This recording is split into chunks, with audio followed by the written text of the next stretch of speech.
So having brisket at 5 o'clock is great. So with regards to things that take long time to cook, you're talking about pork shoulder. If you decide to do that, definitely brisket. And if you do lamb shoulder, that's probably third on the list. So I'd say the longest thing to cook in my mind, just giving you as much time as possible, is the brisket. The way we cook quite hot, but we still allow sort of, up to 10 hours. But that's a good thing. If it's a 5 o'clock hand-in, sometimes it's a midday hand-in for brisket. So a midday hand-in means you need to be putting the meat on at 2 a.m. And I don't know about you guys, but I enjoy actually closing my eyes and getting some sleep at times. What I would say is that having it at 5 o'clock in the afternoon, there is every chance you could be putting on your brisket at 7 in the morning. Now, so with that, Michael, we've got, obviously our first hand-in is at 1 o'clock, and that's chicken. Yep. At 2 o'clock, we've got the pork ribs. At 3 o'clock, lamb any cut, then pork any cut at 4, and like you said, brisket at 5. So what is your advice to the teams? What are the things? Obviously, brisket, you don't have to cook all through the night, but what's your thoughts on the other hand-ins and timing and resting? Look, I still allow, I still work backwards from the longest cook. So it is brisket, which is last. I would say I've practiced brisket a lot. I've cooked it many times. It usually takes, for me, about 7 hours to cook because I trim it down much smaller than, it's not a whole brisket. However, doing a whole brisket's not a problem. It just takes a little bit longer to cook. But I would say generally, and people would have practiced, they would know how long these things will take within an hour or two. I would say working back from the longest one, which is brisket at 5 o'clock, I now know. So I'll write on my whiteboard or write in my phone or set an alarm and say that brisket probably needs to go on at around about 7 a.m. So that means my fires need to be lit at 6 a.m. to make sure everything's running smoothly before that first protein goes on. Then if I was doing something like pork shoulder, I'd be probably putting that on around about the same time, maybe just a touch later, so maybe at 8 a.m. Lamb shoulder's probably next, sort of talking around 9 a.m. so that it's ready. That gives us a full 6 hours to do pulled lamb. And if anyone's been to our class, you've seen our pulled lamb usually takes about 5. Chicken. Chicken's the first turn in at 1 p.m. I probably would suggest people start getting ready 2 hours out. But if you're doing chicken hot and fast, it can be done in about 45 minutes.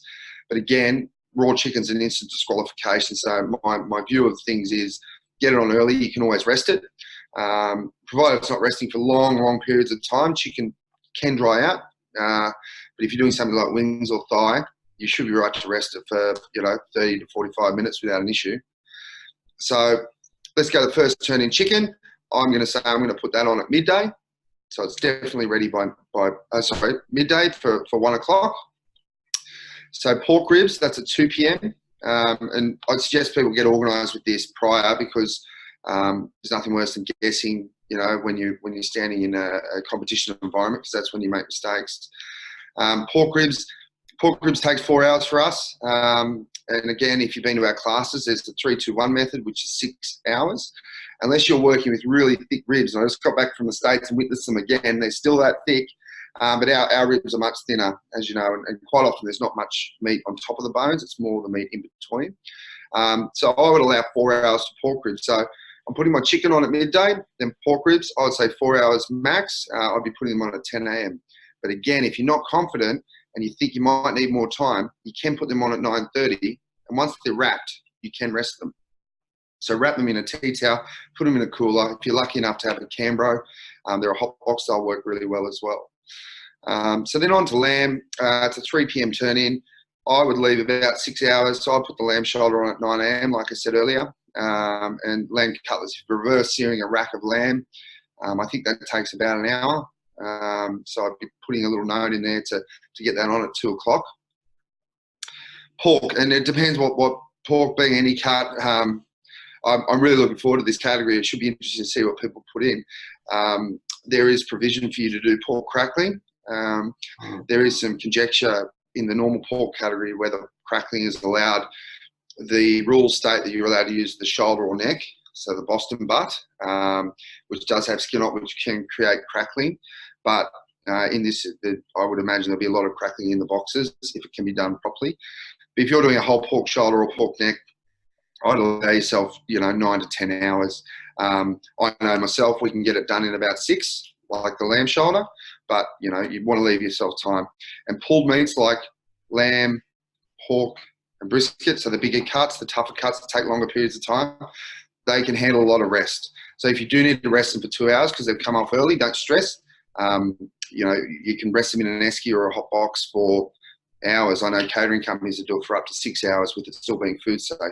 I'm sure you won't need that much time in this environment, but it just gives you a bit of confidence.